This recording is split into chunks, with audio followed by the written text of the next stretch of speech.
All right, we're moving on to the Chicago Blackhawks, the team that I said had the best draft, and I think people want to know a little bit more about their day 2 picks. And the next one comes from @Snowdad14. Did the Hawks reach a little bit by taking Adam Gajan so high in the second round?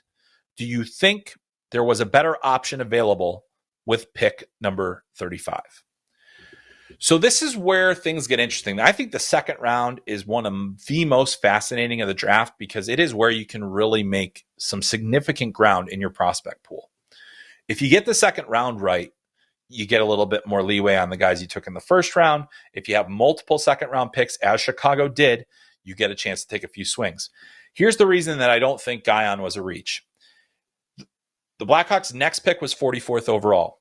Adam Gajan would not have been there at 44th overall. I am pretty certain of that. There was going to be a run on goalies. We thought Hrabal would be the first goalie to go, but Chicago preferred Gajan. And there's nothing wrong with that because Gajan has a little bit of track record. He's a bit of a raw prospect. He's going to need more development time. He's going to the USHL next year, as far as we know. And as he goes there next year, he's going to get more development time. Then he goes to the Minnesota Duluth, and then he's going to be a number 1 goalie at the college level. So he's going to be a gradual process. It's going to take time.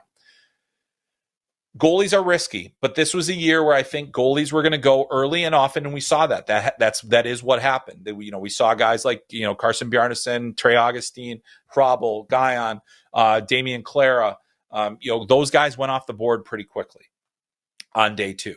And so I don't think it's a reach because that's a guy that if they didn't take him then, they wouldn't have gotten him. And they maybe wouldn't have gotten the goalie, an additional goalie. And while I really still have faith in Drew Commesso as being a top-tier goalie prospect, a guy that can be a goalie of the future there, having more options available to you is better. And that's what I think Gajan gives them, is more options. And that's a good thing. And I don't think that was a reach given where the goalies were going to go in this draft.